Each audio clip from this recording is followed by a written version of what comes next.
A devout Muslim forced into a marriage she didn't want. Find out how she escaped, plus the American pastor who spent more than 700 days in a Turkish prison. Andrew and Noreen Brunson are here to share their remarkable story, all on today's 700 Club Interactive. Well, welcome to the show. Medical debt makes up more than 60% of American bankruptcies, and recently one Indiana church decided to help. Northview Church in Indiana teamed with a debt relief charity and asked the members to donate $3 each.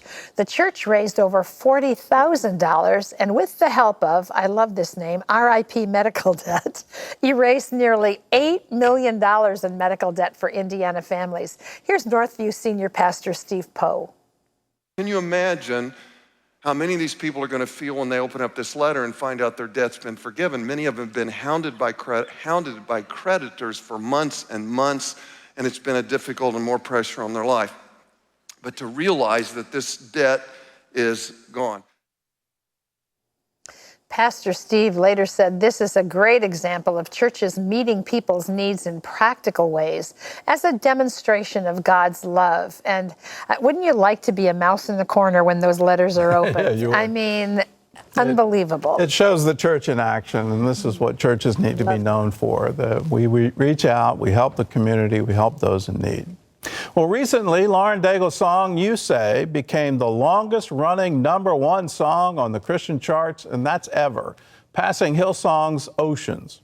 Lauren is enjoying some crossover success as well. Just last week, she performed on Late Night with Seth Meyers and debuted her new song, Still Rolling Stones. The song is about the redemptive power of Jesus. Lauren also performed the song on Ellen and The Today Show. And earlier in the year, she was a guest mentor on American Idol. Her new album is called Look Up, Child. Yeah. She has such an opportunity to... What a platform she has, and congratulations to her for that #1 song. Absolutely. And for just a wonderful career, and what an example. It's a great song, great lyrics. Yeah, powerful enough to, I think, pique the interest and the desire of people who aren't necessarily believers to just hear that word of hope and that message of truth. I think it's wonderful. Well, it's like Christianity is becoming popular all over again, which is great. Football has been called the ultimate team sport, and players rely on their teammates to lift them when they're down. One team in Lafayette, Louisiana, wanted to lift up their coach, who they say, quote, loves to help others. Coach Skip's car was in need of repair, so two of his players came up with an idea. 8th graders Gunnar Wirtz and Trevor Jeffrey created a GoFundMe for Coach Skip and earned money by doing good jobs like pulling weeds and mowing lawns. In 3 weeks, the students raised more than $12,000. A local car dealership helped by turning that money into a brand new SUV. Here's Coach Skip talking about his old car and then his surprise at practice. They used to hear me down the road like, oh, that's Coach Skip. That's for you, bro. Just because. Just because. You got cold AC too. Turn around, silver bullet. And I know I'm the only Coach Skip. I'm going to sail off in the sunset. Thank y'all. Love y'all. I'm waving like I'm in the parade now. How I look? I look good? Now I can fit about 4 more kids in here. Let's go. Coach Skip goes on to say, all I did was be a coach. Every day at school, I see them. If they're having a bad day, I try to talk to them and show them the right way. For them to think of me that way, it's a blessing, and I appreciate it. It only comes from above. Wow. Well, congratulations to Coach Skip, and congratulations for the silver bullet, and congratulations to the two kids who said, yeah, let's make a difference. Here the coach is having trouble. Let's see what we can do with odd jobs. Let's go out there and do our part. And then for that dealership to come through and say, okay, you put up your end, we'll put up our end, and congratulations. Well, up next, he spent 2 years in a Turkish prison because of his faith. Now you'll hear directly from him. Andrew Brunson and his wife Noreen join us when we come back.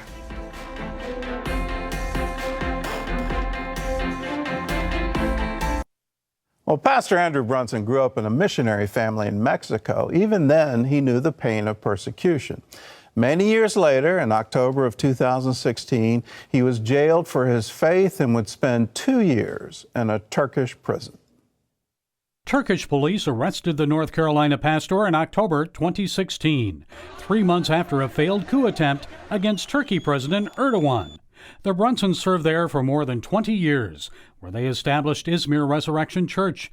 They openly shared Christ and also helped Syrian refugees, some of them Kurds. For that, the Turkish government accused Brunson of being a CIA agent, plotting with Kurdish terrorists to carry out the attempted coup. Initially, the Turkish government said it would free Brunson if the United States would send the accused coup leader, Fethullah Gulen, back to Turkey. Fearing Gulen would be killed, President Trump refused the exchange, so Brunson remained incarcerated. Meanwhile, Christians around the world were praying and working for Brunson's release and his safe return to the United States. With the help of the Trump administration, that happened on October 12, 2018. Brunson writes about his ordeal in a new book, God's Hostage, a true story of persecution, imprisonment, and perseverance. Well, Andrew and Noreen are here, and certainly you guys have made international headlines. What's it like for you now? Do you recognize that you've got a celebrity status? I'm actually a very private person, so it's uncomfortable at times. How about you, Andrew? Well, we've been hiding out at IHOP, International House of Prayer. We're very glad to just be in a prayer room. It's not a hiding place anymore. You just announced it. Have you had reverse culture shock coming back into America? I haven't. I think 2 years in prison, we were so tied to Turkey, and that helped ease my transition back to the States, where I was really glad to come home. But I miss so many things. There's no question. I miss, what we had, our ministry, our life there. Okay. Yeah, for sure. Andrew, before you were in prison, you got a word from the Lord. Are you ready to come home? Or it's time to come home. What was your first reaction to that? Yeah, it came out of the blue. It's time to come home. And I thought, well, I am home. And then I began to think, well, maybe, this kept repeating. So I thought, maybe God is telling me it's time to come home to heaven. But Lord, I have so many other things I think you want me to do here. And I had to work through that process. And then when we were arrested, I thought, well, maybe the Lord gave this to me ahead of time so that we would know that He's actually in this, even though it's a shock to us, because the Lord has spoken to us in 2009, said, prepare for harvest. I thought, Lord, you told us to prepare for harvest. Are you cutting that assignment short? And I thought that word, it's time to come home, was for that, to say, yes, I'm in this, don't worry. And then as my detention, my imprisonment dragged on, I said, Lord, you told me it's time to come home. So you have to do this. So it became something to claim. Yeah. So, Lord, you said this. It became a promise. Yes. Yeah, it became a promise to hold on to. Yeah. But you had a real tough time reading through the book. You had a crisis of confidence. You had a crisis of your faith. What happened? Why did you think God had abandoned you? Well, it's actually complicated, but one thing is that I had different expectations. I had run after God's presence for years, and we had seen Him move so powerfully in our ministry and just on a personal level, encounters. And then I got into prison, and that sense of presence just left. And I was like, where are you, God? And His voice, He was silent. And so this really shocked me. I had an expectation that if I was suffering for Him, I would have a strong sense of presence and of His strength and of joy and of grace. And there was certainly grace, but it was an unfelt grace. You actually expected that. I mean, you'd read about Wormbrand and others who had been in prison for their faith. And at that point in time, they felt the closest to Him. They had the closest fellowship. But for you, your experience was exact opposite. It was, my God, why have you forsaken me? It was. And I broke, and I had to come to a point where I began to fight for my faith, saying, whatever you do or don't do, if you don't give me your presence, if you don't speak to me, if you never deliver me from this, I am still going to follow you. So I was really learning to stand in the dark. I hear you say that, but at the same time you said it the first, I broke. Yeah. What do you mean? The two seem to be in conflict. Yeah, so when I broke, I lost 50 pounds, I had anxiety attacks, and I was suicidal. I thought I'm going to be in Turkish prison the rest of my life, and I'd much rather be in heaven. I thought I might be losing my sanity and going insane. And I also was afraid that I wasn't wanting to walk away from my faith. I was clinging desperately to my faith. But I thought, can I remain faithful? Can I endure? All these Bible verses that talk about you must endure till the end. I said, I don't know that I can. And so I thought, wouldn't it be better to just go to heaven now and ensure that I don't slip away? So it was a wrong way of thinking. And this changed. I was suicidal over a period of months. I struggled with this. And what changed is I came to a point where I started to fight against these thoughts and say, no, I have an assignment from God, and I have to be faithful to that assignment. And I started to press into this, saying, not with my emotions, but saying, with my will, say, I want to complete the assignment you have for me. Give me the endurance, give me the strength to do it. And so that was from going from despair, of thinking, I just want to end it all, to saying, I'm still in despair, and I'm still afraid I'm going to be in a Turkish prison the rest of my life, but now I'm going to fight to be faithful. Doreen, did you know he was suicidal? I did. The first period, because we had had over 3 weeks that I couldn't see him when he first went into actual prison. And so at that time, I didn't find out until right after Christmas. What was that like for you? Yeah, I mean, it's incredibly difficult. There was a period then, a few months later, where it was like a 3 days special fasting time that I had called. And I felt like I was making a list of things to pray for, and I felt like God said, Andrew will live and not die. And I thought, well, that's a little bit dramatic to pray that, but I actually took that to heart. And then when he was suicidal again, then I thought, oh yes, this is exactly what we need to be praying. He will live and not die. Why did you stay in Turkey? Because if I'd been you and I'd been in prison, it was, roughly 2 weeks, but then you get out and you have the opportunity to leave the country, I think I might have taken. Can I answer that? Because she loves me. It's better if it comes from her. I mean, she fought for me. Yeah. But you knew you were at risk. Yes, and I didn't know how much risk, to be honest. You're kind of making these decisions without a lot of information. And of course, if we were both arrested, that wouldn't help anybody. And there were respected people who were saying you should leave. And so I didn't want to just ignore that. I really wanted to take that seriously. But I said, Lord, if I'm supposed to leave, tell me so clearly, like an angel in front of me or something, not just some, impression. I have to be very sure. Otherwise, I will stay because he needs me. When it was all unfolding, I actually thought they would try to use you as a pawn. Who knows? That they would put you at risk in order to break him and get a confession out of him. I see. And the fact that you stayed, I think, that's courageous. Well, that scenario hadn't occurred to me. But in any case, we didn't know. Because what was going on, the number of allegations that were completely made up just seemed to be absolutely incredible to me. That you were a spy, that you were trying to incite rebellion against the Turkish government. All of these things were just complete nonsense. And so if they were going to do that, and if they were going to back out of deals and not honor international law, then okay, what's left for them to do? So anyway, well, what was the confidence that God put into you to make you believe that this is going to be okay? Well, I wasn't always sure. But when it comes to persecution, there are no guarantees of an outcome, we realized. And so there are no promises that we can hold on. People keep saying, oh, you held on to the promises of God.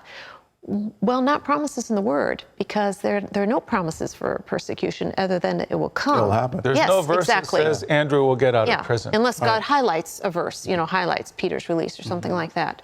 So then it becomes, okay, has the Lord said something about this specific situation?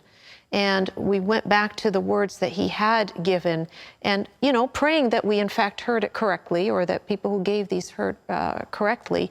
But all you need, a friend said, all you need is one to hold on to. And so I felt that he most likely would get out. I didn't know when. And he would always ask me, and that was always a pressure. You know, do you think it'll be a long time? And so, you know, I don't know, frankly. But the Lord would give grace often in the visits. But it was holding on to the prophetic words, and that's been just huge in our ministry, and it was during this time. She would say, there are words that haven't been fulfilled. God has a plan for you outside of prison. But it could, how long that will take? It could be 10, 15 years. We don't know. But when you're in situations like that, it's all being severely tested. Oh, yeah. And so then you think, well, did we hear from the Lord? You're Are we definitely right? in the olive press, Yeah. and what's going to come out. And what came out was really good. But that was a huge help from the Lord, definitely, to stand according to those, to claim them, to pray into them. What's next for you? We still want to be involved in missions. I want to see the next generation going into the Muslim world, the next generation of church planters. So we're asking God to give us strategies, relationships, to give us our next assignment. Okay, we'll pray it in. The book is called God's Hostage, A True Story of Persecution, Imprisonment, and Perseverance. We've only just scratched the surface. I encourage you to get it. It will encourage your faith. And have you ask the same question. What would you do in a similar circumstance? How would you hold on to God? So it's available wherever books are sold. And thank you. Yeah, thank you. Thank you for your courage. Yeah. Terry, over to you. Up next, a young Muslim woman tries to run away from an arranged marriage. We trusted these guys to help us to escape, and they said, oh, well, the taxi's going to come a bit later. In the end, what happened was that they took us back home and literally threw us back into the front of the house. She tells us about a secret plan that helped her leave her old life when we come back. Raisa wanted to live a Western life. To her, that meant doing things like playing tennis. But to her devout Muslim parents, that was unacceptable. So they came up with a solution for their Westernized daughter. I read the Quran, I read the Bible. I remember reading these books cover to cover. And then one day I just thought, you know what? I need to know. I need to know if Jesus is real. Raisa was born in a religious Shia Muslim family in South London and grew up learning the Islamic faith. I remember my mum and dad would have a mullah come into our house and teach us how to read the Quran. I definitely believed in Allah, so I never questioned that, but I never really felt any connection with God. Raisa's family were quite conservative. They wanted her to follow the Islamic faith, but also keep her away from Western culture. I had a very strict upbringing in the Shia faith. Other than going to school, I didn't really know anyone other than family. In order to obey her parents, Raisa wanted to do everything they asked. However, there was something that she and her younger sister really enjoyed doing. We loved tennis, and I wanted to enter competitions, and they wouldn't allow that because it was not respectable for a Muslim girl. Raisa's sport was becoming a threat to her parents, so they thought of doing something that Raisa had no idea of. They explained to us that we were getting too Western, and they wanted us to experience their culture. And then after that, we went to Pakistan, and we were sat down one day, and my parents said, we have decided that you're not going back to England, that you're going to stay in Pakistan, and we're going to find you suitable husbands. I never ever thought something like that would happen to me, and it actually made me feel completely alone. I felt like, oh my goodness. They stayed there for several months while Raisa's parents were hunting for their husbands.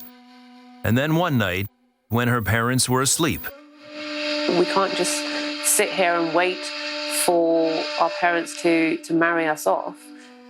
Raisa and her sister asked the security guards to help them run away, but they didn't know what was coming up next. Well, basically, we trusted these guys to help us to escape. And they took us and they said, oh, well, the taxi's going to come a bit later. So in the meantime, they were trying to get a bit friendly with us, and we were not having any of that. So in the end, what happened was that they took us back home and literally threw us back into the front of the house. She had to pay for the mistake she had made. Her parents forced her to marry a man from India and flew back to England after the wedding, not knowing that they had made the biggest mistake of their lives. I was suddenly married to someone that I didn't really know. It just turned out that he didn't want to be married to me, and he actually wanted to come to England and have a job. His plan was for me to go back to England and sort out all his paperwork. She flew back to England broken and hurt. There were many questions on her mind. Raisa even questioned her belief in Allah. She didn't do the paperwork for her husband or return to India. She joined the police force in London and moved out of her parents' house. Through my work, I was introduced to this lady called Anna, and she was working with vulnerable young Asian women, and we just connected. We had the same heart and the same vision to really try and reach out to them. Anna was a believer, so she tried to share her faith with Raisa. She was a very selfless person, and although I was not a bad person myself, I could see that there was something missing in my life that she had. Raisa was trying to recover from what she had gone through. She didn't have the courage to believe again in anyone. Just because I was so curious, I just said, look, what's so special about Jesus? I said, just tell me, why do you love Jesus so much? I just thought it's the most crazy thing. She told me who God was. That was so different to what I'd been taught. I was taught that Jesus was a prophet and he was like Muhammad. But hearing Anna's explanation of how actually Jesus was God in human form, coming and then giving his life and dying so that we could have a relationship with God, and I thought, well, what if this is true? What if Jesus really is God and I'm believing in Muhammad and Allah and but what if this is not the truth? So for me then, from that point onwards, I was determined to find the truth about God. Who is God? And I just knelt down and I just prayed to God and I said, Jesus, if you are real, if you are who you say you are, then I hear your voice, that you're knocking on the door. I open my heart and I want you to come in. Suddenly, the minute I said that, it just felt like I was flooded with love. It was an instant feeling of being washed and accepted. And I knew then that this Jesus is real. Worry and fear and everything was just like washed away. This love that I just felt complete. I knew I had met God. I had met Jesus. The Bible is the final word. It is the word from God. In the Quran, it does say that Jesus is the word of God. Raisa gave her life to Jesus that day and never looked back. She is now married to a godly man named Richard, and they live in Hereford with their 3 beautiful children. Raisa runs a cookery class and testifies to the love of Jesus with others, especially women who have gone through similar situations in life. Her family never accepted her back after she became a Christian, but Raisa found a new family in Jesus, which is eternal. God is always with me. He'll never leave me or forsake me. And I also believe that he will bring my family together and bring my family to him as well. I do believe that. In Jesus Christ, Raisa found everything she was looking for. Jesus said, I am the way, the truth, and the life, and no one comes to the Father but by me. You can have that same knowledge, that same deep peace that you have found the way that Raisa found. God also says, you'll find me when you search for me with all of your heart. You know, sometimes we believe things or we take positions on things, either because it's what we've been taught our whole lives without questioning it, or something has happened to us negatively. And so we shut down the ability to open up our hearts, to open up our lives. The most amazing thing about Jesus Christ as our Savior and Lord is that he waits. The creator of the universe waits because he loves you and I so much. If Raisa's story has touched your heart today and you're saying, I want to know Jesus Christ like that. I want to know God. I want to know what my purpose for being here is. Then pray this prayer. This is what Raisa did. It's what I did alone in a room by myself many years ago. Jesus, if you're real, I want you to come into my heart. I want you to forgive my sins. I want you to give me a fresh beginning. I want to have your spirit in me, your power in my life. I want to know you, and I want to know the reality of a relationship with you. So I'm giving everything that I am and all that I have to you, and I'm asking you to touch my life. In your name I pray, amen. If you've just prayed that prayer, then you have begun the same adventure, and I felt the same thing Raisa did. Just that peace that settles over. If you'd like to pray about something specific, call our prayer line. It's open 24 hours a day, and it's toll-free. It's 1-800-700-7000. Feel free to call and ask for prayer, but keep searching and reaching out for a relationship with the one who loves you most. Gordon? We close with a word from the Gospel of Mark, and this is the key to the Christian life. For whoever desires to save his life will lose it. But whoever loses his life for my sake and the gospel's will save it. Resolve today that you no longer live for yourself, you live for him, and your life is lost in him. When you do that, you get everything. God bless. We'll see you again.